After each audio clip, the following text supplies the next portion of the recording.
നല്ല കാപ്പി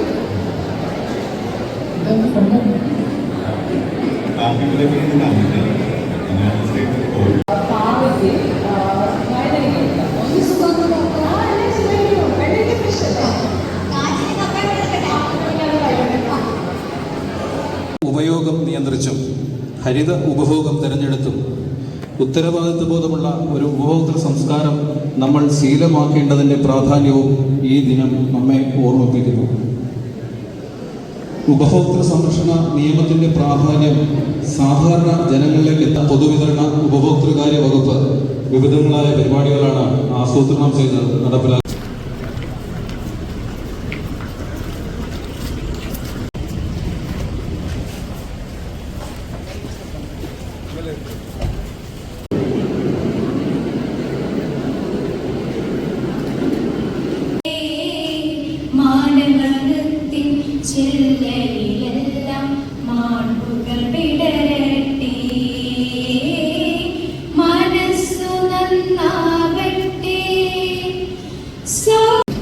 ആദ്യമായി ഈ ചടങ്ങിൽ അധ്യക്ഷ സ്ഥാനം വഹിക്കുന്ന ശ്രീ അൻവർ സാദത്ത് MLA സാറിനെ ഈ ചടങ്ങിലേക്ക് ഹൃദയമായി സ്വാഗതം ചെയ്യുന്നു.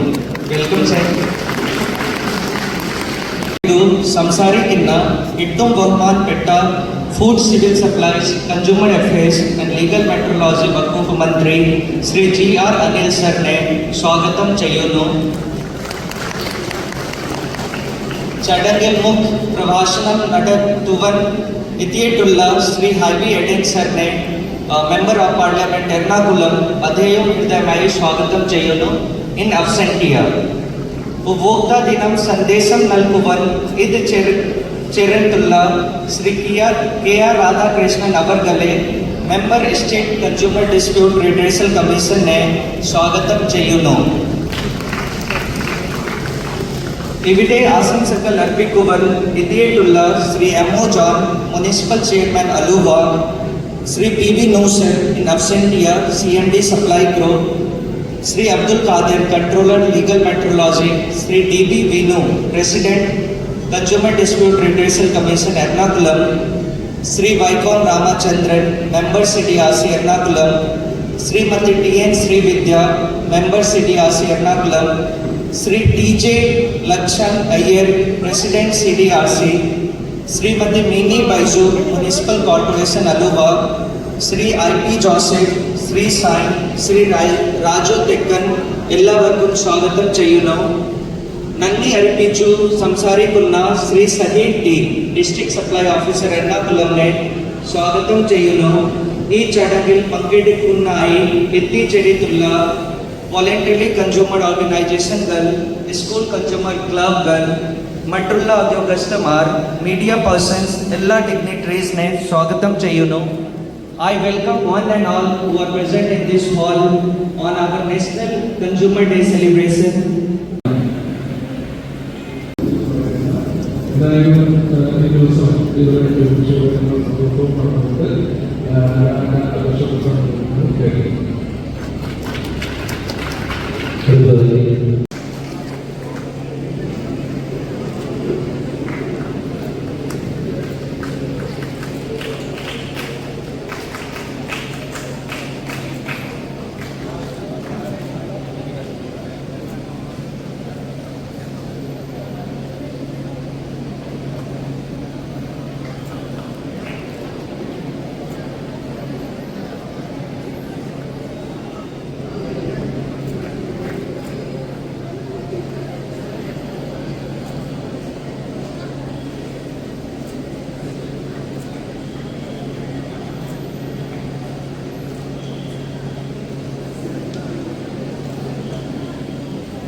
യോഗാധ്യക്ഷൻ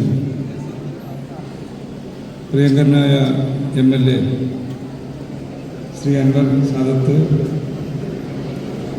വേദിയിലെത്തിച്ചേരുന്ന പ്രിയങ്കരൻ 2-3 വർഷക്കാലമായി ഉപഭോക്താക്കളുടെ ശാക്തീകരണം ലക്ഷ്യമിട്ടുകൊണ്ടുള്ള പ്രവർത്തനങ്ങൾ വിപുലമായതിനനുസരിച്ച് നമ്മുടെ സംസ്ഥാനത്ത് കൂടുതൽ അപേക്ഷകൾ, ആവശ്യങ്ങൾ എല്ലാ ജില്ലാ കമ്മീഷൻ്റെയും സംസ്ഥാന കമ്മീഷൻ്റെയും മുന്നിലേക്ക് വരികയാണ്. ഇവിടെ പറഞ്ഞതുപോലെ എറണാകുളത്ത് തന്നെ 4000-ത്തിലധികം പരാതികൾ നമ്മുടെ മുന്നിൽ കമ്മീഷൻ്റെ മുന്നിലുണ്ട്, ജില്ലാ കമ്മീഷൻ്റെ മുന്നിൽ തന്നെ ഉണ്ട്. അത് പരിഹരിക്കുന്നതിന് ആവശ്യമായിട്ടുള്ള നടപടികൾ ഗൗരവമായ ആലോചനയിലാണ് എന്നുള്ള കാര്യം ഞാൻ സൂചിപ്പിക്കുകയാണ്. അതിനെ സംബന്ധിച്ച് കൂടുതൽ കബളിപ്പിക്കപ്പെടുന്ന വിഷയങ്ങളിൽ നമ്മുടെ ഉത്തരവുകൾ സംബന്ധിച്ച് വിശദമായി നമ്മുടെ ജില്ലാ president Shri DB Vinu advocate അതിനെക്കുറിച്ച് സൂചിപ്പിക്കുമെന്നുള്ളതുകൊണ്ട് ഞാൻ അതിൻ്റെ മറ്റു കാര്യങ്ങളിലേക്കൊന്നും കിടക്കുന്നില്ല. നമ്മുടെ രാജ്യത്തെ സാമൂഹ്യ പുരോഗതിയുടെ വിവിധ സൂചകങ്ങളിൽ ഏറ്റവും മുൻപന്തിയിലാണ് കേരളം. ആരോഗ്യം, വിദ്യാഭ്യാസം, ദാരിദ്ര്യ നിർമ്മാർജ്ജനം, പൊതുവിതരണം തുടങ്ങി ഒട്ടുമിക്ക മേഖലയും സംരക്ഷിക്കുകയും ചെയ്യുന്നുണ്ട്. കച്ചവട രംഗത്തെ അനഭിലഷണീയമായ പ്രവണതകൾ തടയുന്നതിനും ഈ നിയമത്തിലൂടെ സാധിക്കുന്നു. ഉപഭോക്താക്കൾക്ക് സമയബന്ധിതമായി നീതി നടപ്പാക്കാൻ നമുക്ക് സാധിക്കുന്നുണ്ടോ എന്നത് സ്വയം വിമർശനമായി ചിന്തിക്കേണ്ടിയിരിക്കുന്ന ഒന്നാണ്. ഈ ലക്ഷ്യം അക്ഷരാർത്ഥത്തിൽ പ്രാവർത്തികമാക്കുന്നതിന് എന്തൊക്കെ സംവിധാനങ്ങളാണ് സഹായകരമാകുക എന്ന് കണ്ടെത്തി അവ നടപ്പാക്കി ഉപഭോക്താക്കൾക്ക് അർഹമായ നീതി സമയബന്ധിതമായി നൽകാൻ കമ്മീഷനുകൾ പരിശ്രമിക്കേണ്ടതുണ്ട്. വിദ്യാർത്ഥികളുടെ പങ്കാളിത്തം ഉപഭോക്താക്കൾക്ക് ജോലിയിൽ നിന്നും അവരെടുക്കാതെ തടസ്സമില്ലാതെ യാത്രാ ചെലവോ ശാരീരിക പരിശ്രമമില്ലാതെ സുസ്ഥിരമായ നാഷണൽ കമ്പ്യൂട്ടറോ മൊബൈലോ ഉപയോഗിച്ച് ഓൺലൈൻ വിദ്യാഭ്യാസം പങ്കെടുക്കാൻ സാധിക്കും. അതോടൊപ്പം ഇത്തരം വർക്കുകൾ കൂടുതൽ സുതാര്യമാണ്. എന്നാൽ ഇത്തരത്തിൽ ഡിജിറ്റൽ രീതിയിലേക്കുള്ള പ്രവേശനം ഈ വെർച്വൽ ഹിയറിംഗ് ഒരു വലിയ കാര്യമാണ്.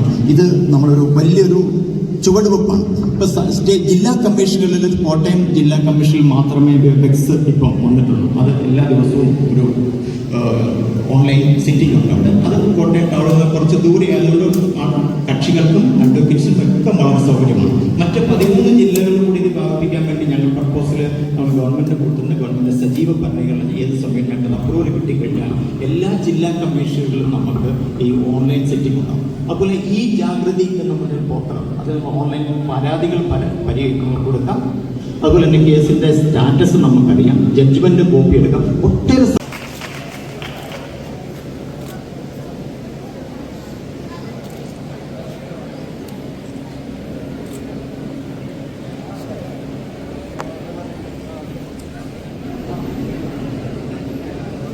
രണ്ടാം സമ്മാനം ഏറ്റുവാങ്ങുന്നതിനായി confederation of consumer vigilance centre Thiruvananthapuram പ്രതിനിധികളെ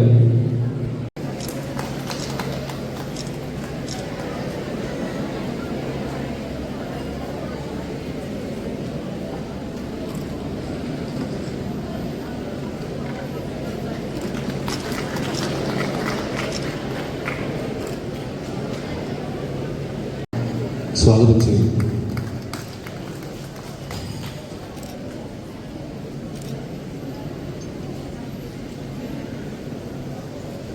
അടുത്തതായി ആശംസാ പ്രസംഗം അർപ്പിക്കുന്നതിനായി Shri MO John municipal chairman Aluva അവരെ സവിനയം സ്വാഗതം ചെയ്യുന്നു.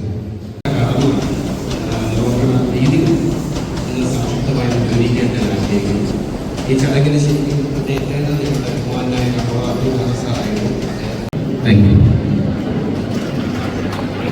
അടുത്തതായി ആശംസകൾ അർപ്പിക്കാനായി എറണാകുളം ജില്ലാ ഉപഭോക്തൃ തർക്ക പരിഹാര commission president Shri DB Vinu അവരുടെ സവിനയം സ്വാഗതം ചെയ്തു.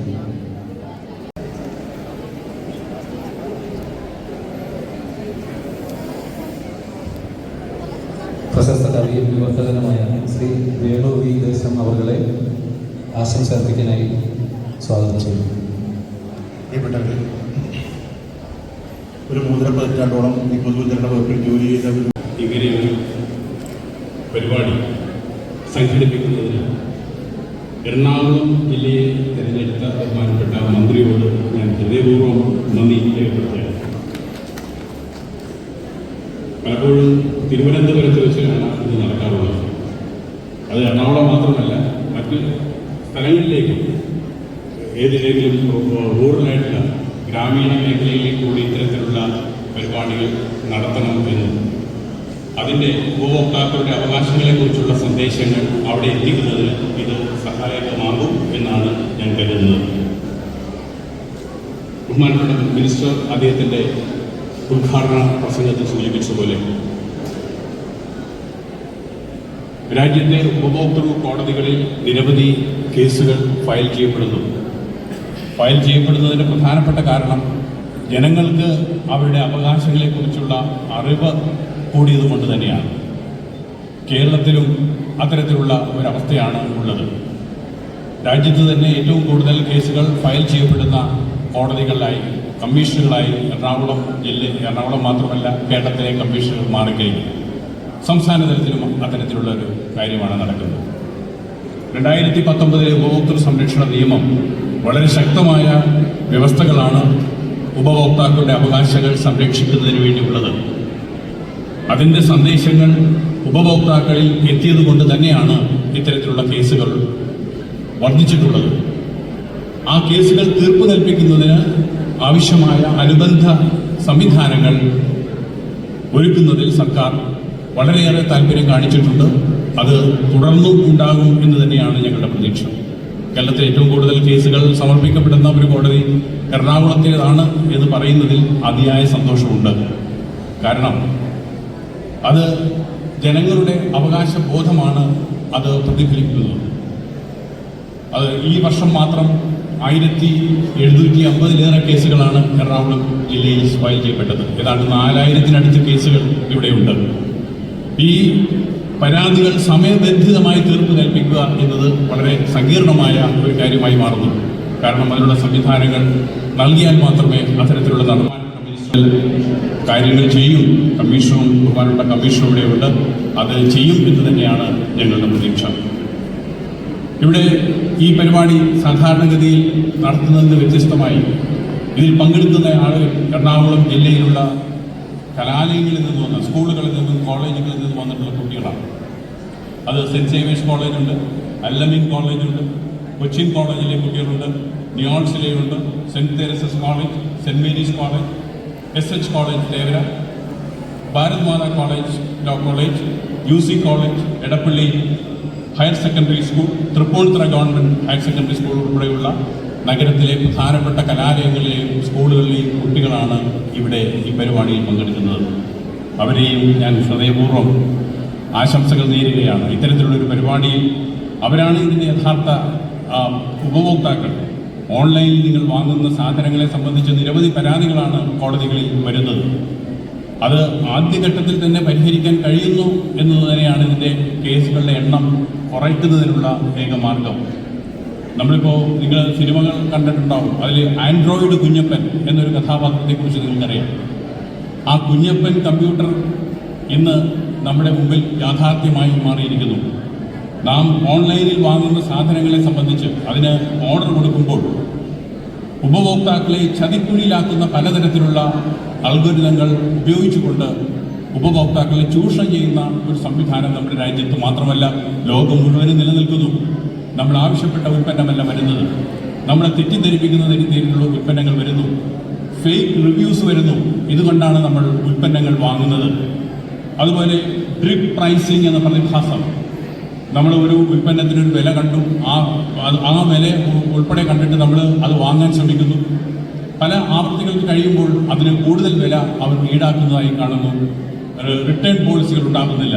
ഇതെല്ലാം അനുചിതമായ അധാർമികമായ വ്യാപാര രീതികളാണ് എന്ന് ഉപഭോക്തൃ സംരക്ഷണ നിയമം പ്രഖ്യാപിക്കുന്നു.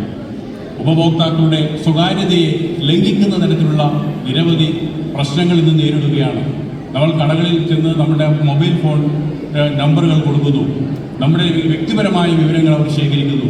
അതിനുശേഷം പലതരത്തിലുള്ള അന്വേഷണങ്ങൾക്ക് വേണ്ടിയിട്ട് നമ്മളെ വിളിക്കുന്നു. ഇതും സാധാരണമായിരിക്കുന്നു. അപ്പോൾ ഇത് പുതിയ ഉപഭോക്തൃ സംരക്ഷണ നിയമത്തിലെ ഏറ്റവും പ്രധാനപ്പെട്ട വ്യവസ്ഥ ഉപഭോക്താക്കളുടെ സ്വകാര്യത സംരക്ഷിക്കുക എന്നുള്ളതാണ്. റൈറ്റ് ടു പ്രൈവസി എന്നുള്ളത് സുപ്രീം കോടതി അനുവദിച്ചു തന്നിട്ടുള്ള ഭരണഘടനാപരമായ ഒരു അവകാശമാണ്. ഈ അവകാശം പലപ്പോഴും ലംഘിക്കപ്പെടുകയാണ്. നമ്മുടെ സ്വകാര്യ വിവരങ്ങൾ പോലും കച്ചവടക്കാർ വാങ്ങിയതിനു ശേഷം അത് മറ്റൊരു ഏജൻസിക്ക് വിൽക്കുകയും അവർ നമ്മളെ ഫോൺ വിളിച്ച് ശല്യപ്പെടുത്തുകയും ചെയ്യുന്ന അവസ്ഥ നിലവിലുണ്ട്. വിശിഷ്ടാതിഥികളുടെ വേദി, പ്രൗഢ സദസ്സ്, ഇന്നത്തെ ഉപഭോക്തൃ ദിനത്തിൻ്റെ ആചരണം സാമൂഹിക മനസ്സുള്ളവർക്ക് മാത്രം അറ്റൻഡ് ചെയ്യാൻ കഴിയുന്ന ഒരു മീറ്റിംഗ് ആയത്. അപ്പോൾ തന്നെ എനിക്ക് വലിയ സന്തോഷമുള്ളത് 11 കോളേജുകളിൽ അല്ലെങ്കിൽ സ്കൂളുകളിലെയും കോളേജുകളിലെയും കൂടെ വിദ്യാർത്ഥി സുഹൃത്തുക്കൾ ഇന്ന് ഈ പ്രോഗ്രാമിന് അറ്റൻഡ് ചെയ്യുന്നുണ്ട്. എനിക്ക് വലിയ വളരെ സന്തോഷമുള്ള കാര്യമാണ്. കോളേജുകാർ, ഈ സ്കൂളുകാർ ഒക്കെ കാര്യമായിട്ട് സഹകരിച്ചു തക്ക സമയത്തെത്തി. നമ്മൾ ഇവിടുത്തെ ഈ ഉപഭോക്തൃ ദിനാചരണം സംഘടിപ്പിക്കുമ്പോൾ തന്നെ ബഹുമാനപ്പെട്ട മന്ത്രിയുടെ ഒരു വിഷനാണ് 1000 കൺസ്യൂമർ ക്ലബ്ബുകൾ കേരളത്തിൽ ഉടനീളം കൊണ്ടുവരിക എന്നത്. ഓൾറെഡി 305 ക്ലബ്ബുകളുണ്ട്. ഉപഭോക്താവിനെ പറ്റിയുള്ള ഉപഭോക്താവ് ആരാണെന്നുള്ളൊരു അവബോധം അവർക്ക് കൊടുക്കുക എന്നതാണ് അതിൻ്റെ ഉദ്ദേശം. അതിനായിട്ട് ഒരുപക്ഷെ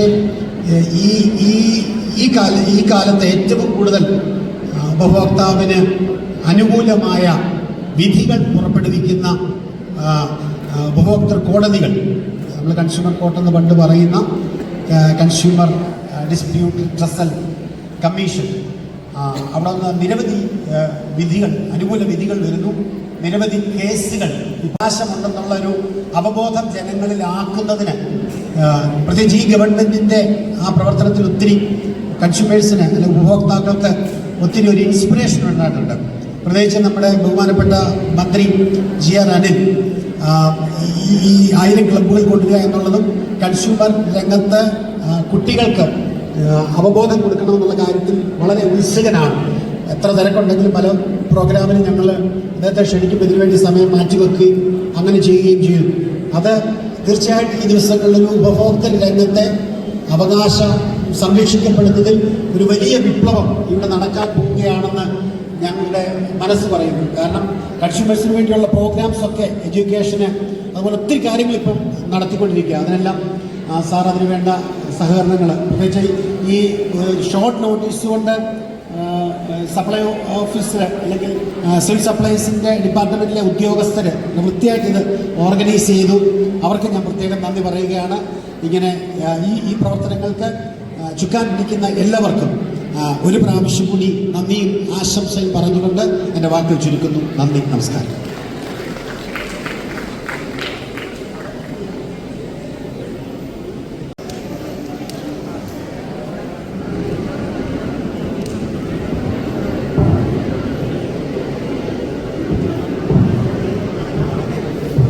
അടുത്തതായി സെമിനാറാണ്. സെമിനാറിൻ്റെ വിഷയം നിർമ്മിത ബുദ്ധി ഉപഭോക്തൃ അവകാശ സംരക്ഷണത്തിന് എന്നുള്ളതാണ്. അവതരിപ്പിക്കുന്നത് school of legal studies associate professor doctor Aneesh Pillai. സെമിനാറിൻ്റെ മോഡറേറ്റർ ഹൈക്കോടതി അഭിഭാഷക ശ്രീമതി റീന എബ്രഹാം.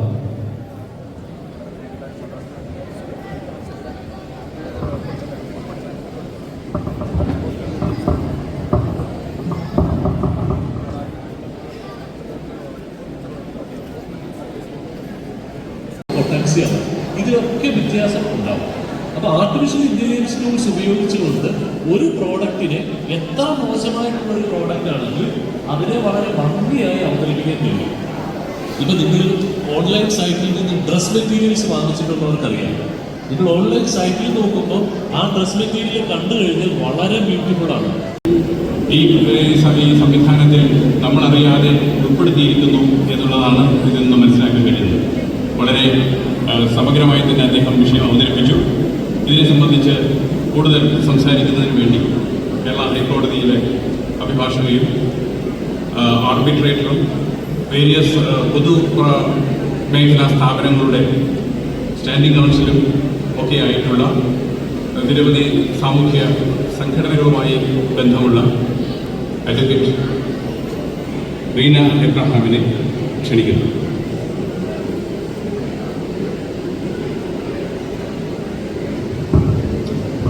എല്ലാവർക്കും നമസ്കാരം. പ്രോഗ്രാമിൻ്റെ ഒരു മോഡറേറ്റർ എന്ന നിലയിലെയാണ് എന്നെ ഇതിലേക്ക് ഉൾപ്പെടുത്തിയിരിക്കുന്നത്. അപ്പം ഞാൻ ബഹുമാന്യനായ പ്രസിഡന്റിനോട് ആദ്യം തന്നെ പറഞ്ഞിരുന്നു, നിങ്ങൾ ലിസണേഴ്സിൻ്റെ ഭാഗത്തുനിന്ന് ഒരു 2-3 പേർക്ക് എന്തെങ്കിലും കാര്യങ്ങൾ ഇപ്പോൾ പറഞ്ഞ സബ്ജക്റ്റുമായിട്ട് റിലേറ്റഡ് ആയിട്ടുള്ള ക്വറീസ് ഉണ്ടെങ്കിൽ, അല്ലെങ്കിൽ നിങ്ങളുടെ ആശയങ്ങൾ പങ്കുവെക്കുകയാണെങ്കിൽ നമുക്കതൊന്നും കൂടി ലൈവാക്കി വളരെ ഇൻഫോർമേറ്റീവായിട്ടുള്ള ചില കാര്യങ്ങളാണ് ബഹുമാനപ്പെട്ട അനീഷ് പിള്ള, കൊച്ചി യൂണിവേഴ്സിറ്റി പ്രൊഫസറാണ് അദ്ദേഹം. ഈ ഒരു സമാധാനം പുറകിൽ ഒരാൾ കൈപൊക്കി ആദ്യം അവിടെ ചോദിക്കാം. അത് തെറ്റാണെങ്കിൽ രണ്ടാമത്തെ ആളിലേക്ക് വരാം.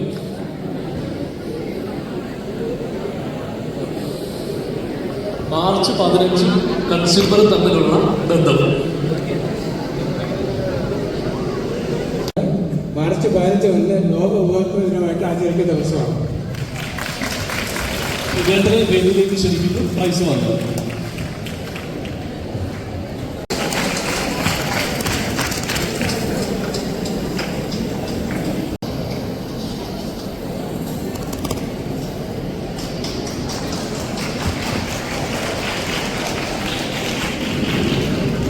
നമ്മൾ അടുത്ത ചോദ്യത്തിലേക്ക് കടക്കുകയാണ്. ഏഞ്ചൽ മേരി, അത് കൺസ്യൂമർ പ്രൊട്ടക്ഷൻ ആക്ട് പാസ്സാക്കിയത്. വേദിയിലേക്ക് ചെന്ന് സമ്മാനം വാങ്ങിച്ചു.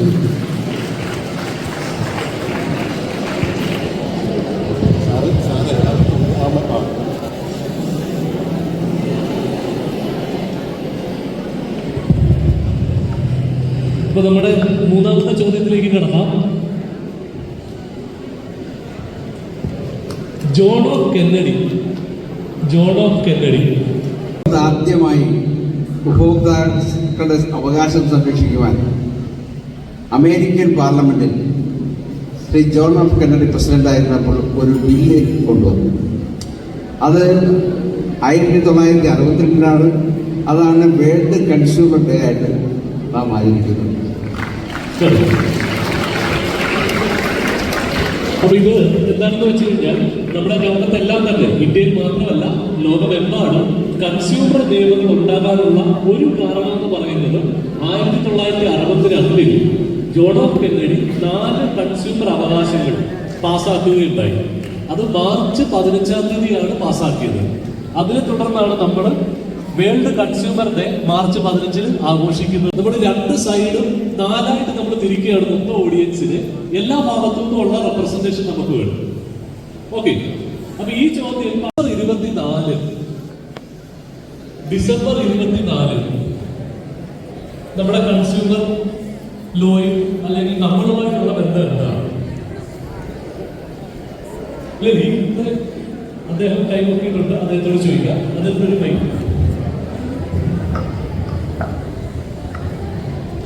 നമ്മൾ ഇന്ത്യയുടെ ദേശീയ ഉപഭോക്തൃ ദിനമായിട്ട് ആചരിക്കുന്നത് ഡിസംബർ 24.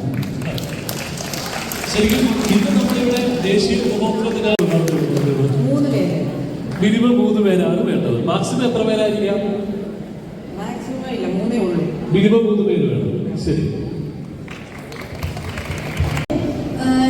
ഡിപ്പെൻഡ് ചെയ്യുന്നുണ്ടെങ്കിൽ നമ്മളൊരു കൺസ്യൂമർ ആണെന്ന് നമുക്ക് പറയാൻ പറ്റും.